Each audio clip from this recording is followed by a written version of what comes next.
ఒక సైన్యంగా కానీ దానికి సంబంధించిన మిగిలిన ఇవన్నీ సమకూర్చుకోవడం కష్టంగా ఉందని చెప్పి వీళ్ళందరినీ బతివాడుకున్న పరిస్థితి. అంతేగాని ఎక్కడ పవన్ కళ్యాణ్ గారు వెళ్ళి అమర్నాయుడు గారిని పిలవడం లేదు, పవన్ కళ్యాణ్ గారు వెళ్ళి ముద్రగారు గారిని పిలవడం లేదు, పవన్ కళ్యాణ్ గారు వెళ్ళి చిన్న తేడా ఉంది. చిన్న ఒక్క మాట వినండి. ఒక్క మాట.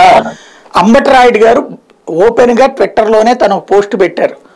పవన్ కళ్యాణ్ గారు పిలిపిస్తే వెళ్ళాను, నేను వాస్తవంగా వైఎస్ఆర్ కాంగ్రెస్ పార్టీ తరఫున ఎంపీగా చేద్దాం అనుకున్నాను, కానీ నాకు టికెట్ ఫైనల్ కాలేదు, ఈలోపు నేను క్రికెట్కి వెళ్ళిపోతున్నాను దుబాయ్కి, ఈలోపు పవన్ కళ్యాణ్ గారు పిలిస్తే వెళ్ళాను నేను, కాకపోతే మా ఇద్దరి మాటల్లో భావజాలం కలిసింది, కానీ నేనైతే ప్రస్తుతం క్రికెట్ కోసం వెళ్తున్నానని చెప్పి పెట్టారు.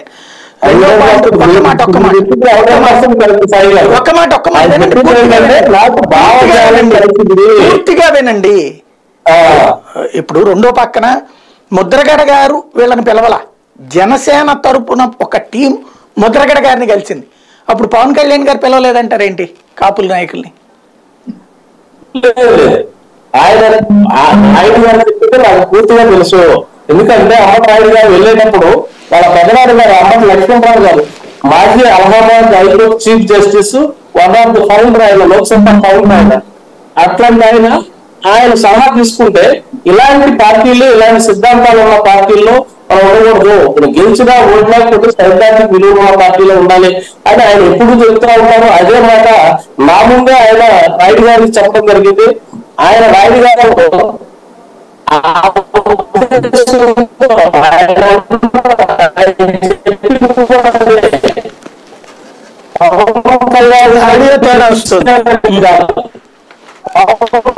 మీ ఆడియో తేడా వస్తుంది.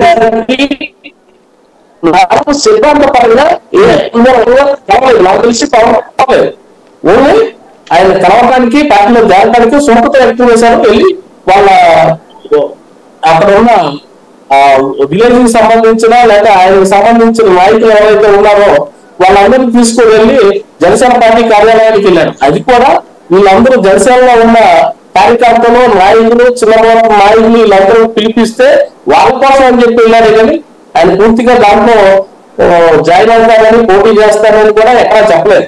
మరి చేస్తే మేబీ చేస్తే చేయొచ్చు, కానీ నాకు తెలిసిన సమాచారం వరకు నేను క్రికెట్ ఆడటానికి వేరే వెళ్తున్నాను, వచ్చిన తర్వాత మాత్రమే నేను ఎటువంటి డెసిషన్ తీసుకుంటాను అని చెప్పడం జరిగింది. ఈలోపు వచ్చిన తర్వాత మళ్ళీ జగన్మోహన్ రెడ్డి గారి దగ్గరికి వెళ్ళొచ్చు, లేదంటే వాళ్ళ నాయకుల యొక్క అభిప్రాయాల మేరకు జనసేనలో జాయిన్ అవ్వచ్చు, పోటీ చేయొచ్చు, పోటీ చేయకపోవచ్చు. ఇంతలోనే మన వెంకటరెడ్డి గారు అన్నారు, అసలు ముద్రగడ పద్మనాభం గారిని ఎట్లా తీసుకుంటారు, ముద్రగడ పద్మనాభం గారి దగ్గర ఎట్లా మాట్లాడతారు? అది కరెక్ట్ కాదు. రాజకీయం అండి, రాజకీయంలో శాశ్వత శత్రువులు ఉండరు. వాళ్ళు ఎవరు శత్రువులు కాదు. పవన్ కళ్యాణ్ గారు ముద్రగడ పద్మనాభం గారిని నాకు తెలిసి ఒక్క మాట కూడా అనలేదు. ఆయన ఒక్క మాట కూడా అవలేదు వాస్తవంగా. ఎందుకంటే కాపు యువత ఏదో అంటే అనవచ్చు, వాళ్ళందరినీ అంటారు, నన్ను అంటారు, మిమ్మల్ని అంటారు, మిగిలిన వాళ్ళని పవన్ కళ్యాణ్ గారిని కూడా అంటారు. ఎందుకంటే ఆ జన సైనికులు వాళ్ళ యొక్క స్వేచ్ఛ అట్లాంటి, వాళ్ళు ఎవరైనా తింటా ఉంటారు, వాళ్ళకి నచ్చపోదు. కానీ పవన్ కళ్యాణ్ గారు, ముద్రగడ గారు ఒక మాట కూడా అనలేదు. ఆ విషయంలో అదే విషయంలో చూసుకుంటే రోజా గారు కానివ్వండి, కన్నబాబు గారు కానివ్వండి, బొత్స సత్యనారాయణ గారు కానివ్వండి, వైసీపీలో ఉన్న మంత్రుల్లో మన 190 మంది జగన్మోహన్ రెడ్డి గారిని తిట్టినారులే. జగన్మోహన్ రెడ్డి గారు జైల్లో ఉన్నప్పుడు బంధువులు తిట్టారు. మరి వాళ్ళందరినీ తీసుకొచ్చి పోటీ చేయించారు, వాళ్ళందరితోనే మరి పరిపాలన సాగించారు కదా. అది ఎట్లా రాజకీయం అయిందండి? అది కరెక్ట్ కాదు. మనకు నచ్చాడు కాబట్టి, మన వైపు ఉన్నారు కాబట్టి, మనం సపోర్ట్ చేస్తున్నారు కాబట్టి పద్మనాభం గారిని మనగా హీరోలాగా లేకపోతే రేపు గెలిచి మోయించుకుంటారు, కళ్యాణ్ మోయించుకుంటారు, అవి తప్పుడు మాట్లాడలేదు. అట్లా మాట్లాడకూడదు. ఎప్పుడైనా మనం కించపరిచేలాగా ఒక ఉద్యమ నేతని మాట్లాడాలి. ఎందుకంటే ఆయన రిజర్వేషన్ సంగతి ఎజెండాలో రిజర్వేషన్ ఉంటుంది అనుకుంటున్నారా? కాపు రిజర్వేషన్ ఖచ్చితంగా ఉంటుందని అనుకుంటున్నారు.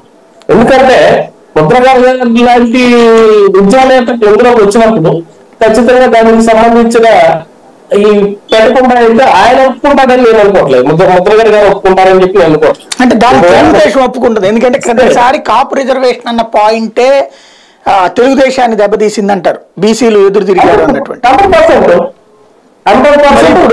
తెలుగుదేశం జనసేన కలిసి పోటీ చేస్తే కాపు రిజర్వేషన్ అంటే అప్పుడు బీసీల ఓట్లు దెబ్బతినవా? కాపు రిజర్వేషన్ అంటే బీసీ ఓట్లు దెబ్బతినొచ్చు, తప్పలేదు. కానీ కాపు రిజర్వేషన్ ఇస్తా అంటే ఇప్పుడు ఇందాక వెంకటరెడ్డి గారు చెప్పినట్టు బీసీ వాళ్ళ తర్వాత వీళ్ళకి వచ్చే ప్రతిఫలమే కాబట్టి వాళ్ళకి నష్టం లేదు.